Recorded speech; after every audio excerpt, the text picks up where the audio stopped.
Thanks for joining us. So Leah, and I first met Leah at Chapman University. I think during your sophomore year when you were doing the work in DC, giving tours of President's Park, and did a podcast together, and that was such a good experience. So if you wouldn't mind, we have many people joining us who weren't at the DC UCP service this morning. Just give us a quick little how you came to this point, and then just a quick intro of what intersectional environmentalism is. Of course. Well, I've always been really passionate about the outdoors and just I loved animals and I thought I wanted to be a veterinarian. So when it came time to go to college, I wanted to go the biology route. And then I found this really cool major, environmental science and policy, that really just connected a bit more with what I liked because I was gravitating more towards ecosystems ecology. And then I also decided to start studying comparative world religions at the same time, which was a cluster, which is basically a minor at Chapman. So I was studying the science component while also regularly having classes on religion at the same time. And I think that really showed me as I was reading through all of those religious texts, kind of how so many different people, even religious people, have a connection to the environment and how different aspects of our identity might influence the way that we connect with nature. So that was happening while I was at college, and I did 2 internships with the National Park Service to learn a little bit more about what it meant to have a career in the environmental field. During that time, I was also pretty active in kind of the social justice space at Chapman. And I think learning about religion, social justice, environmentalism, and identity at the same time really made me gravitate towards intersectional theory, which essentially explains how all of our overlapping identities, from gender to faith to race to age to wealth and so on, how all of those things might influence the way that we experience the world around us. And I started to think, what if there was an intersectional type of environmentalism that also looked at those different aspects of our identity and how we're able to develop a relationship with nature? And the more I read about environmental injustice, I started to find that low income and communities of color, unfortunately, were disproportionately impacted by climate injustice. So, for example, not having access to clean air, clean water, all those things that we need to definitely live and have a healthy life. So the more I saw those inequalities and how they were kind of connected to different identity aspects, I decided to develop a definition of what intersectional environmentalism meant to me. And to me, intersectional environmentalism is a type of environmentalism that advocates for the protection of both people and the planet. And it realizes the ways that the injustices done to the earth and our most marginalized people are interconnected. And not only that, it seeks to amplify the voices and efforts of people who have often been left out of the climate conversation. So I know that was kind of, a fast summary of everything, but I think a lot of my experiences studying science, studying religion, working at Patagonia, and also dabbling in at the National Park Service really helped me develop what intersectional environmentalism meant to me. Very good, thank you. In a lot of ways, when you bring groups together, when you bring theories together, when you bring perspectives together, it starts to complicate things. But in the end, it gets down to some essential things, isn't it? And that really came together for me in your piece where you talked about "I Can't Breathe" and about how, if something should be universal, it is the ability, it is the opportunity to draw breath. And so maybe you could talk a little bit about the ways that in the real world, in the world we're seeing today, how these issues come together around some of the way that maybe some of the dumping grounds for environmental waste tend to be more in communities of color or communities at the margins, and how communities of color are impacted by our current environment. Absolutely. And I think 2020 there's just so much. There's so much happening in the world where there's a healthcare crisis, there's also an environmental crisis, there's also a civil rights movement. Never in my life have I experienced something like this. And also, is the audio okay? I know that it might be coming from my car. It's good Can for you me. hear me okay? Good for me. Okay, perfect. I hope it's good for everybody. Um, yeah, but there was so much happening at once, and I think it felt really overwhelming for me because I started to think, okay, do I want to focus on environmental justice? Do I want to focus on healthcare? Do I want to focus on education reform? And then I started to think, okay, what if, especially if the same people, kind of low income communities and communities of color in all of these different areas are almost always, disproportionately impacted or negatively impacted by these systems, what if there's a greater problem that I could address? And what if instead we could kind of unite? So, people who are really fighting for healthcare, people who are really fighting for the environment, or really fighting for social justice, what if we could find the common thread of who is experiencing the injustices the most in each of these areas?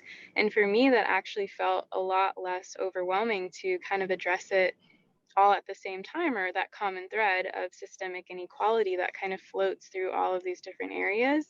But I think it became really apparent for me because people of color in this country, a lot of them are having three different things that's making it harder for them to breathe. So, in addition to low income, well, communities of color and also low income communities as well. So, people of color are unfortunately dying the most when it comes to COVID, which is really, really sad. So they're disproportionately impacted by COVID, which is especially concerning because they're also disproportionately impacted by not having clean air, or access to clean air. And that's an environmental injustice that actually leads to increased rates of asthma in communities of color, which is especially concerning because there's also COVID, which is impacting people's abilities to breathe. And also, as many people know, that's something that has been addressed in the Black Lives Matter movement or social justice movement, when unfortunately that's been, the last words that many people of color have said due to acts of violence. So for me, there are three different areas that are making it harder for people to breathe in this country, whether it's social justice, environmental justice, healthcare, and it makes me really sad because if someone is struggling to breathe, whether that's literally or figuratively, how can they experience joy if they're not able to experience kind of a basic need in the world? So I think that's how I really came to intersectionality and intersectional environmentalism, to again kind of see the common thread in all of these different issue areas. We heard this morning in our worship service from Heather Thomas, and she was talking about rights of animals, and I know that veganism on your website you have representation there, and that's an important part of this. Talk about the other threads that come together, and maybe building out from veganism and as one of the components that you're looking at. Absolutely. And when I'm thinking of intersectional environmentalism, I'm thinking of the protection of people, animals, and the planet. And I guess from a religious standpoint, like the animals and people and the planet are all of God's creation. So that's something that I'm thinking about protecting, because I think it's kind of my duty to do so as an environmentalist. But I think we can also think as a society how we're treating people, how we're treating animals, how we're treating the planet. I think that definitely exposes a greater societal issue if we think that it's okay to degrade animals, abuse animals, degrade the earth, degrade people. And I think that's exposing a bigger societal problem of how we value certain individuals or certain species. And I think, yeah, it's pretty sad. But addition to that, we also try to approach topics like veganism from an intersectional lens. I never say things that are kind of black and white of you have to be vegan to be an environmentalist, or you can't be Christian to be an environmentalist, or you can't be this or that. I personally don't believe in gatekeeping. And when we think of veganism, thinking also about, okay, who has access to fresh, organic, regenerative produce? Unfortunately, there are a lot of communities low income communities that just don't have access to that. And I would never want to shame a mother who might have to, feed her children a certain way just to survive because she's strictly not vegan. I would never want to make someone feel like they can't be an environmentalist because of, something. So I'm more about addressing the system instead of attacking individuals who might not have other options because of a kind of unjust system. So with intersectional environmentalism, we really don't want to gatekeep, and we want to make sure that we're addressing these different parts of people's identities. So if someone being low income is a barrier for them to, be vegan or buy all the glass Tupperware that I have in my home, that was expensive. I never want wealth to seem like a barrier from, fighting for the health of the planet. Great. We have some question kind of leading us toward policy and what kind of Mhm. policy we might advocate for. There's a reference to HR 1709. I don't know if you know that legislation.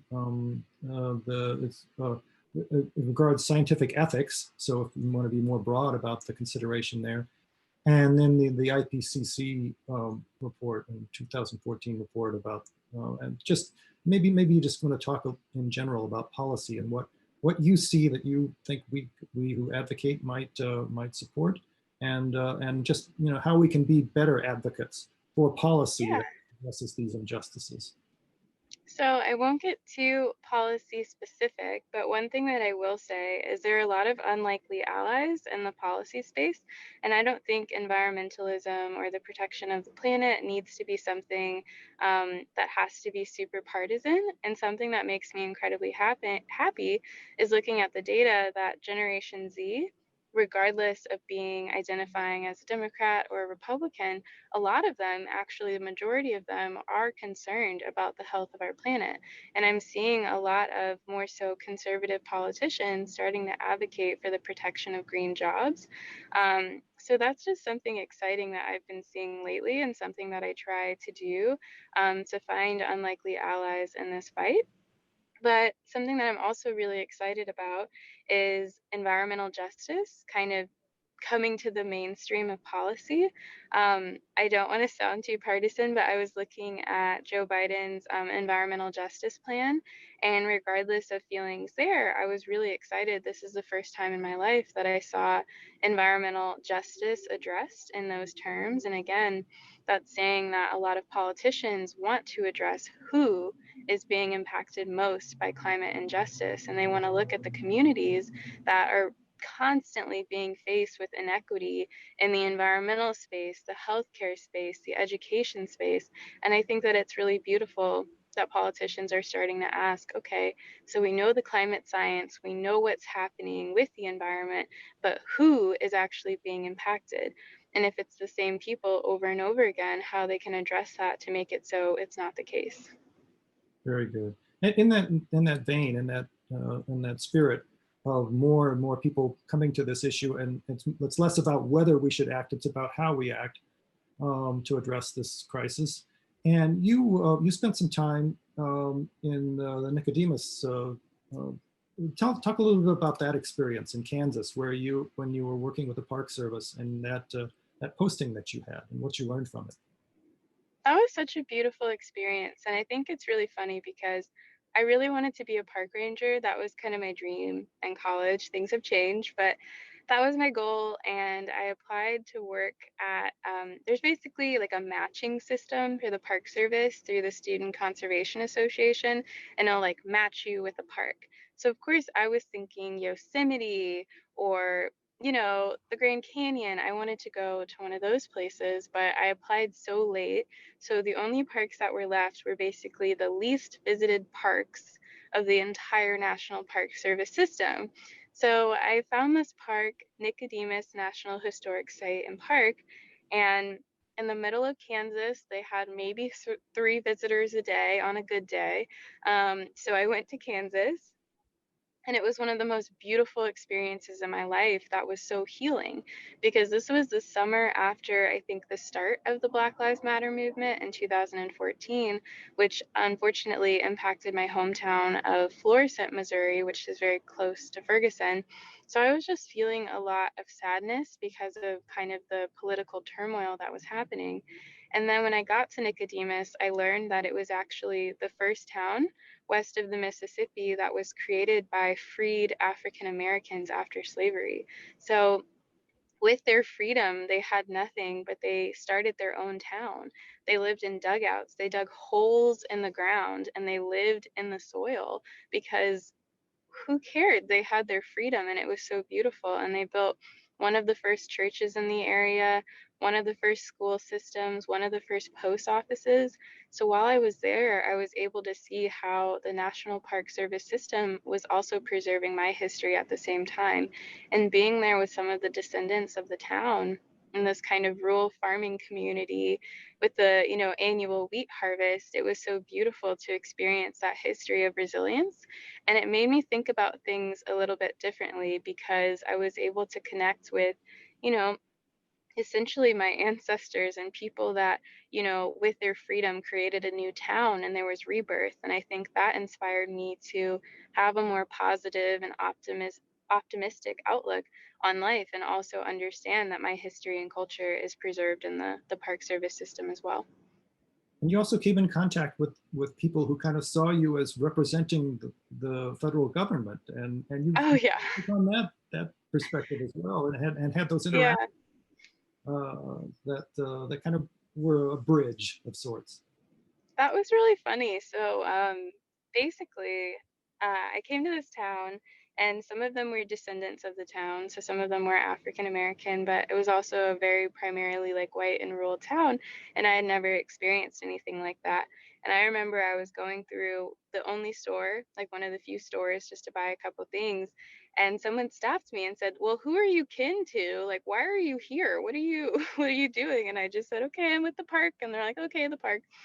And they kind of like, didn't know why I was there. They didn't treat me mean, but were kind of just like, this is so strange. But then I started telling the farmers that my dream was to either be a park ranger or to work for the Environmental Protection Agency. And all of a sudden, our interactions started to change. They started to take me out on the combine and started talking to me about their issues with the Environmental Protection Agency. And they felt like they were so disconnected from federal policy. And even though I, in my mind, as a student, was like, all organic farming, organic is the way, ban pesticides, I didn't realize the humans that were behind these changes and how maybe having to switch to something can actually be very detrimental to their livelihoods because they barely have enough money as is, and they're just trying to make a living, and they're not trying to destroy the environment. They're just trying to, have enough yield so they can support their families. So having that human element and getting to hang out with farmers, and they were essentially, I felt a sense of desperation. I wasn't even working at the EPA. I was maybe 19 or 20, but because they thought that one day I might, they felt like they needed to share it with me. And it made me realize, regardless of where I am on the political spectrum, a lot of people just want to feel seen and heard and validated. And I think it was just a really great perspective for me to have. Yeah, that's great. I love that, and how you were able to be a bridge for them as well, for them to help better understand that there was a perspective of protection of the environment for the long term, and that Hmm. needed to be considered as well. And just having those conversations is so important. Yeah, absolutely. If anybody has questions, if you want to raise your hand we'll come to you, or put it in the chat, and we'll bring those questions to Leah. I have a question, even though I've asked a lot today. I'm just wondering if I mean, you mentioned a little bit of the generational aspect of this, and I don't know if you're a Gen Z or millennial, but you're probably on the cusp, right? Hmm. Yeah. I'm wondering, especially because it seems like you're able to, like this is your profession, and I think that that's something that maybe like previous generations that would be kind of like unimaginable that you could make a living off of this and support yourself. So I'm wondering if you could talk a little bit about like the ways that the generations are changing some of these conversations and what young people are doing.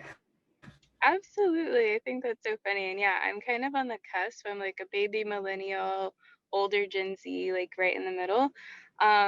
So yeah, how am I able to make a living off of this? I mean, it's the coolest thing in the world getting to kind of talk about what I care about. But essentially, I started an organization with some friends called Intersectional Environmentalists.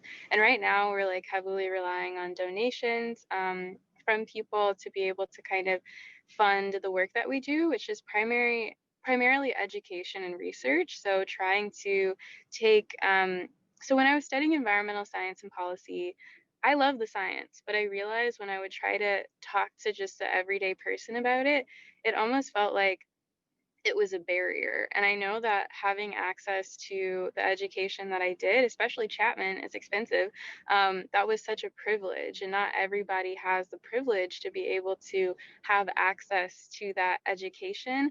And I didn't want my degree to be a barrier from anyone learning, whether that was my grandma or my friends or my little cousins. So we started to focus a lot of our energy on how can we make graphics and infographics or social media videos or TikToks that are engaging. So learning about climate, learning about the environment, learning about animal protection, whatever, was easily digestible and didn't seem like something that was so scary or intimidating or kind of like a gatekeeping situation. We want to bring this information to the masses.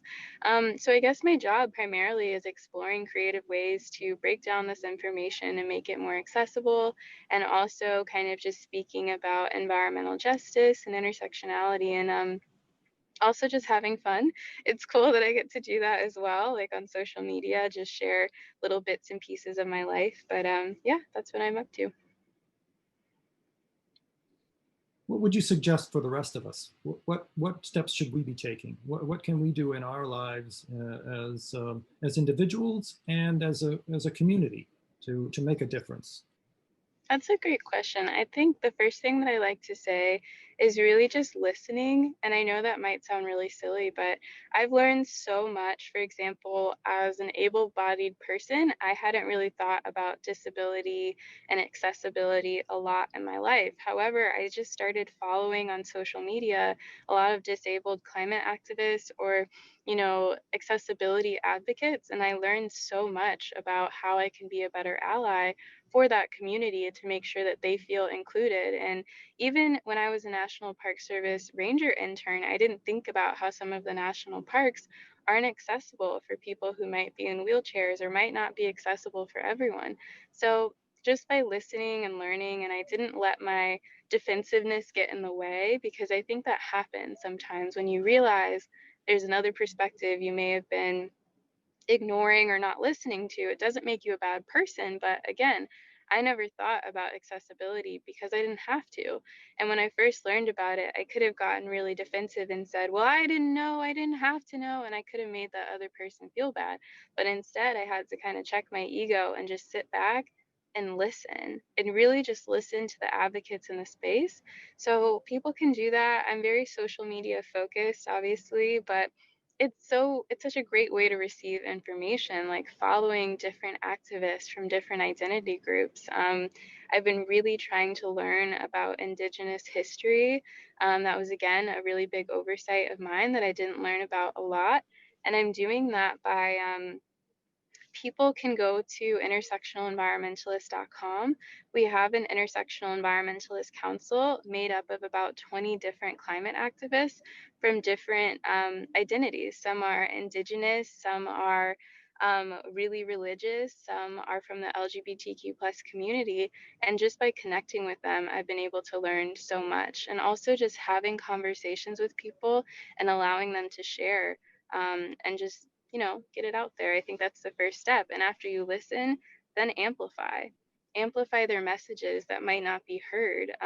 Use your privilege to talk to your friends and family about things that maybe they never would have heard about, that you didn't really hear about beforehand, and just listen, and amplify. And I think that's the first step. Great, thank you. Michael has a question about food deserts and about their impact. Tell us a little bit about what can be done there. Absolutely. I think I've been hearing people start to use the word food apartheid almost when they're talking about food deserts. And I had never heard that term until somewhat recently, because when I think of food deserts, I think of like a desolate location where there's kind of no life, you know, and there is life in these areas. There are a lot of times they might be heavily populated, sometimes mostly with low income or communities of color. So they're thriving spaces, but they're going through almost a system of apartheid because they don't have access to clean, like good food, and they don't have access to vegetables. Something that was really startling to me was to find that a lot of communities, for 30 plus minutes or more, they don't have grocery stores that have fresh fruits and vegetables.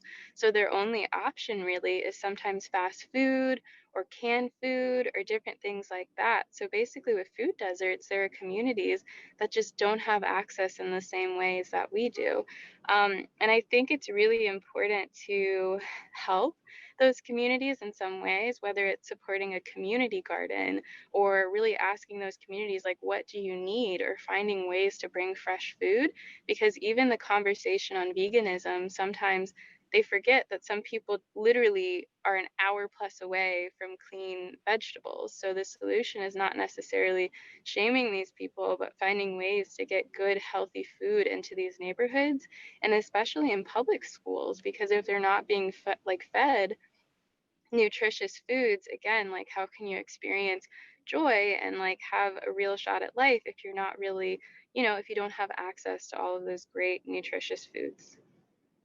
Yeah, I'm playing off of that. Margot talks about do you think urban food forests could be one way to mitigate those deserts? And how do you see the larger role in providing access to healthy food and to clean air and clean water? Absolutely. I think that's such a great idea. And then I just installed I think this could be a great solution to food deserts. I have an indoor hydroponic system. So basically, it uses like 90% less water than traditional agriculture. And it really uses like a little bit of soil and a lot of water that it just cycles. And it can grow a lot of food without having to have a lot of space because it can grow like upwards.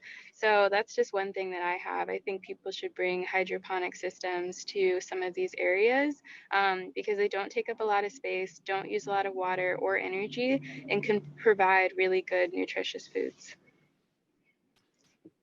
And Simon has a question about amplifying other people's messages. How do you distinguish amplifying from virtue signaling, she asks. Oh, that's a great question. I think that sometimes I want to look at the impact, because even if someone internally is just sharing a message because they want to look good, they're still sharing it, and like I don't know that that person is, I didn't ask them. I think there's a lot of assumptions. I think a lot of people assume that a lot of people are virtue signaling without asking that person, like, oh, do you really care about this issue? Because you might be surprised. Some of them can say, yeah, I really care, I just don't know what to do. All I know is just to like a post and share a post. So I think there's a lot of criticism about optical things that people might do to kind of look cool. But it's like, if they're sharing that information and it's getting out to their friends, maybe they want a tap on the back, but that's not something that, it's getting out there. So I think that, any amplification is usually good unless that person is centering themselves. If they're like, okay, here's a picture with me and a bunch of poor people, like that would be a little uncomfortable to see. And I could see that being a little bit performative. But as long as they're amplifying the people who are doing the work, then I see that as a good thing. And maybe you could talk a little bit about social media and how you view it. There's just such an opportunity for the message to be amplified and for things to go viral. And then we see things like moments when we have people rushing into the deserts during a super bloom just to get their you know, and trampling over Yeah. flowers.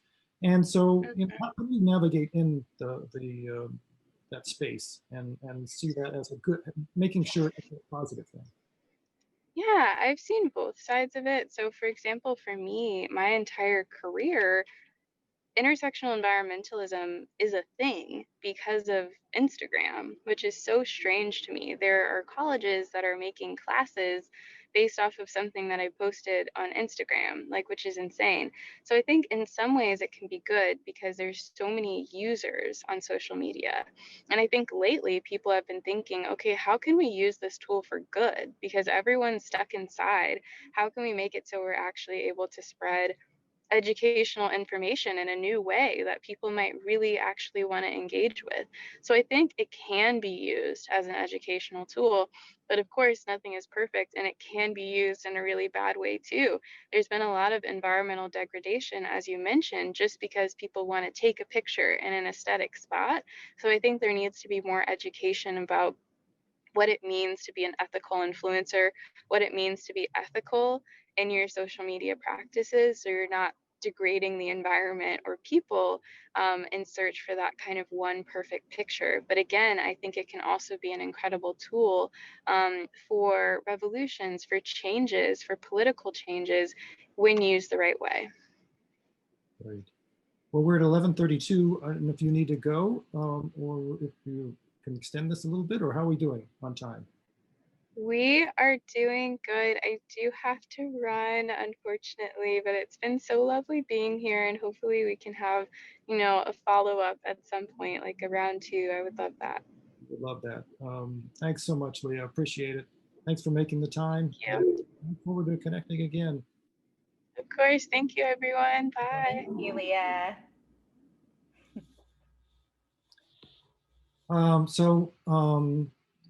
Maybe we can keep this conversation going for just a little bit. And if there are people who have reactions to how the conversation went, where Leah, where we had some discussion with Leah, and if there's any questions or points that people want to make that kind of spring from this conversation. Sarah, maybe you could kind of start us just by, how this connects to our faith community and how we spring from this, and maybe some of the things that where Christianity has in the modern space, and when it comes to the environmental movement, some of the things we kind of have to make up for, and some of the ways in which we have not been great stewards, and how we can do better.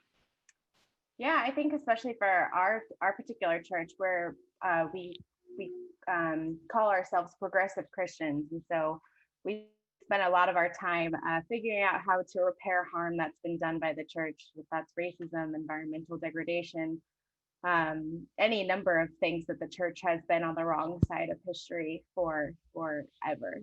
And so I think that that's part of why we are interested in doing these conversations. And for this entire month, we've been having worship services around creation stewardship.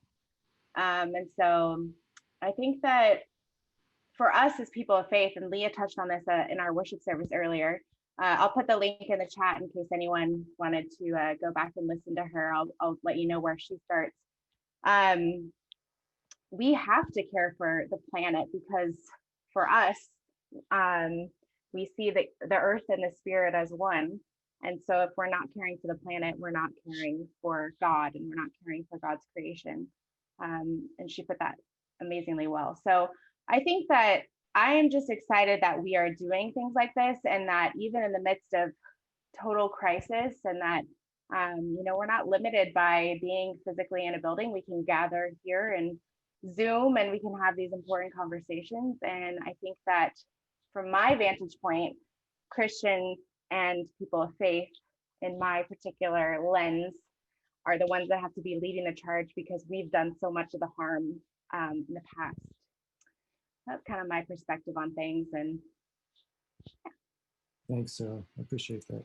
Yeah, it's great to think of the ways that our communities can come together and work on solutions. That seems like just such an important perspective to share at this time when we have big problems to solve. We have crises to contend with, and to pretend that they don't interlock and overlap just seems like we're missing an opportunity.